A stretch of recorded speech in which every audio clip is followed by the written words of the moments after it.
What is up, guys and girls? Hurricane Liz here, and it is Sunday fun day, but I wasn't going to leave you empty-handed. I've got a hot banger of a video, which is this week's top questions, and there's a bunch of good ones, especially the one like, Liz, do you always just wear a ponytail? No, I don't always wear a ponytail. That's just because I'm at work. So in this video, I'm going to let my hair loose, and I'm going to just give you guys the honest and real answers to what it takes to succeed at Amazon. You're going to learn a lot about KDP, a lot about merch, and a heck of a lot more. So I'm super fired up. I hope you're fired up. I've got a brunch to get to, so let's do this.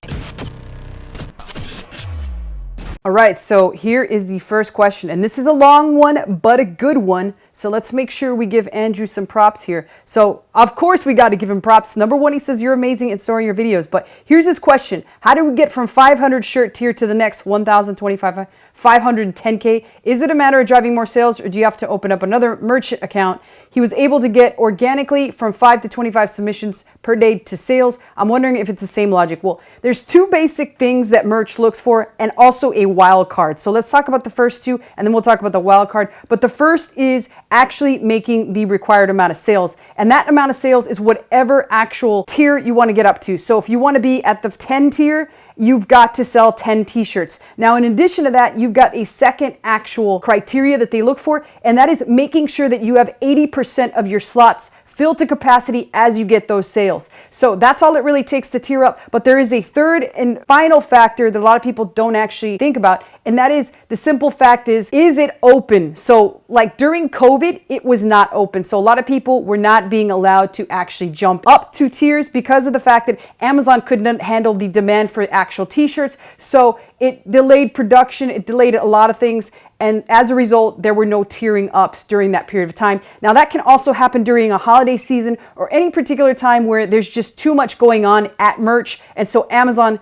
cuts the amount of people that tier up. Now, that doesn't mean that you'll never tier up. At some point when they start allowing people, you will magically tier up, and it'll be like the best thing ever. So again, all you got to do is continue to make the sales and make sure you're at 80% of submissions, and cross your fingers that we're in one of those periods where we don't have to wait to get tiered up, and you will magically be tiered up. Now, so the other part of Andrew's questions is, do you need another Amazon account to open a merch account and request an invitation? So I think this is a fantastic question. Here is what you need. I would make a completely brand new Amazon account for the simple fact of, what if this account actually takes off and you want to sell that business in the future? You don't want it tied into any of your seller or buyer accounts, because then if you do, you're going to have to actually let go of that entire actual account. So you want to make sure that it's entirely on its own, and that you don't change anything, because those accounts all become interconnected. So if it's your buyer account and then you need to sell your actual business, it's connected to your Amazon buyer account. So you're gonna have to kind of get it untangled, and that is very sticky. In fact, I don't even think it can be done. So fantastic questions,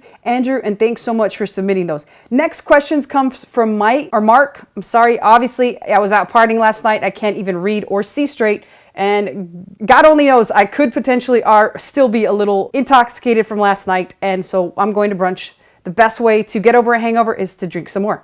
So that is my answer to that question asked by myself. So here's another question. It says, my question is, why is it that there are different categories that I don't have an option to choose when I'm choosing my book categories? This is a fantastic question, Mark. And so let's talk about that. The reason that you're not seeing these categories is Amazon is constantly changing the categories. And that's because they feel that there are more relevant categories to create. So if a book actually picked an older category, then they're grandfathered into that category. The category will not be changed. However, brand new books coming into the system will not be able to pick that old existing category. Will not be able to pick that old category. They'll have to select from the new categories available. So this is just Amazon making some internal changes and picking different categories that it believes should be in their cataloging system. Now, there's really no rhyme or reason, but a lot of times what you will want to notice is you will want to take a look and see what perhaps the top page is showing for in terms of category. And if you see a majority of those actual books in that category, then you want to move your book into the relevant category, and that could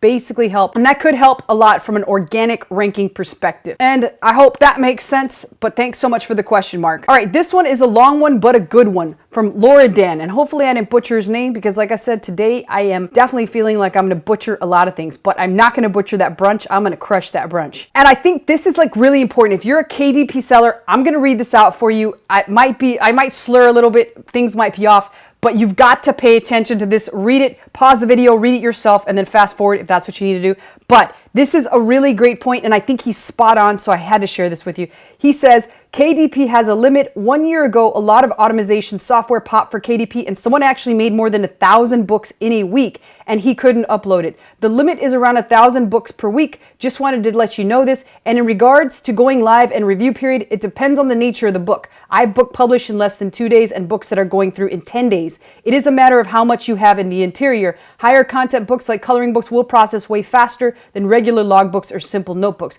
Hopefully the spam might just stop. I see variations of covers with one keyword or two changed. 10 to 15 pages of them in search results with so little change. Bulking a limit and an interview would be better. So basically, this is in response to the people saying that it was taking longer than normal for books to actually be published by KDP. And I think he made a lot of excellent points and points that we should actually listen to and understand that spraying and praying a bunch of books in bulk is not going to be a good way to move forward with KDP. And I know a lot of people have said, like, Liz, but what if I change this little thing or that little thing? I think at some point, just like Laura Den says, Amazon is going to have a much more strict policy on uploading books, perhaps something very similar to merch, as I've talked about in other videos. And so I think that when we create books, we have to create them with the intent to create something unique and very special. So that's pretty much all I have to say about the topic. Get out there, create something that's worth buying and something that you would be proud of to actually create. So fantastic points, Laura Den, and I really appreciate you sharing your insight with everyone on this channel. All right, Vivi says, why do you say it's too late? For example, if someone designs a gorgeous turkey face tomorrow, not copying you, but making a completely gorgeous in turkey,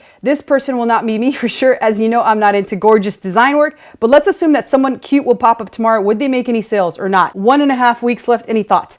Now, if somebody was to design a very similar shirt to my turkey shirt and try to make some sales now with only a week and a half, chances are they're not going to be able to do it. If they run some ads, they definitely will make some sales, but those sales are going to come at a high cost. And what's the purpose of doing it 1.5 weeks away from the actual day of Thanksgiving? However, if they were to design one right now with the intention of making sure that it ranks very well on next Thanksgiving, the odds are still not in their favor to take that many sales away from me because of the fact that my shirt has been around for such a long time, and it's basically been and had a 4-year history of being the top selling turkey shirt, face girl shirt on all of Amazon. So it's going to be really hard to dethrone that shirt if I continue to market it and do external things for it. Whereas if somebody comes into the market, then they're basically fighting an upward battle. Now, if I sit back, relax, and don't do shit like I usually do, then potentially they could take some of my sales away, but my turkey shirt is like a freight train headed 100 miles per hour. In fact, it's like a Chinese bullet train that you take from Hong Kong to Shenzhen. So good luck doing that. And Vivi, if you did it, hats off to you for even taking action, and good luck. All right, next question up is Polyglot UK, which I think is a very funny one. He's referring to the amount that I made in my income report off of the professor of Amazon's mastermind. Are you in the Amazon business or in the training business? Haha, haha. Yes, Polyglot, you know that is a big haha because I did share with you my FBA earnings, which are way more than the actual training business. And plus, not to mention all the other side gigs like the reselling and things of that nature. So unfortunately, I wish I was heavier into the training business, but at the end of the day, this channel wouldn't exist without me and my crazy actual experiments. So again, I wish I was 100% in the training business, but I don't have the time or capacity since I am actually out there selling shit, particularly right now on eBay, and that can be a pain in the ass. So thanks for the question, Polyglot, and I know that you were just messing around. Ha ha ha ha. So, all right, next one up, Agnieszka, and I hope I pronounced that right. I was thinking today if you have a video about categories. Here we go. Categories, very important this week. A lot of people asking about them. How do people find such categories when they publish some books? I can't find them during the process on KDP. Is there a trick? So, again, there's not really a trick. The point is that Amazon is constantly changing these categories to become as relevant as they think they should be. But a lot of times they make mistakes. Like you saw in that one video where there was an entire book section in the kids book section about books in Canada, which is kind of crazy if you think about it. I don't imagine that there's that many books on Canada for kids, but Amazon's going to do and make a lot of changes as they find necessary, and a lot of times really relevant categories that we at least wanted to use that other books in the category used in the past are no longer going to be available. So my advice right now, since categories don't count too much and there is a hack for the categories and how to rank and get a #1 best-selling badge, just put it in the category that you feel is most relevant, even if nobody else is in it. And in the future, as they start to put more importance upon picking the right category, you'll notice that a lot of those old ones will become available again. All right, so next question comes from Fair Gouch. He says, happy birthday, Liz. My question is, do I run ads now for January niches? Thank you. So Fair Gouch, absolutely. And the reason for that is ads will gain you sales, and January niches in general are evergreen niches. So they are going to make excellent Christmas gifts. And right now during Q4, particularly that we just passed Black Friday, a lot of people are going to be buying these types of books as gifts. So you definitely want to run ads for those books and pay close attention to gifting keywords, which if I do have time this week, I'm going to actually show you guys some critical information about keywords. In fact, I might actually have to do keywords all week long. So it really depends on how much time I have and how much I can actually help your businesses in the next weeks by releasing my top gift keywords. So if I've got enough time to do that, I will do that. If not, I'm gonna have to save it potentially for next year. However, gifting keywords work all year round. So I will get to work on that, I promise. All right, Kevin says again, how do you decide which of the KDP categories to use for notebooks? Again, Kevin, try and pick the most relevant ones that you can. The way that I always play it is I look at the top 20 for my particular keyword and I see where the majority is and I cross my fingers that that category is available, that majority category. Now, if not, I'll look at what at least a couple or a handful of books have their book placed in. Whatever category I can find based on that, that will be the category I choose. Right now, there is no particular benefit to picking the absolutely best category. However, in the future, that will become a certain thing that you must actually do. But in the meantime, just pick whatever you can. That should be good enough. So thanks for the question, Kevin. And with that is a wrap. And it's time for a brunch. So guys and girls, I appreciate you watching this video. As always, ask your questions and put your comments below. I always personally answer them. And if they're good enough, I will ask them for everyone here on this actual video. But I will see you guys in the next video. Bottoms up.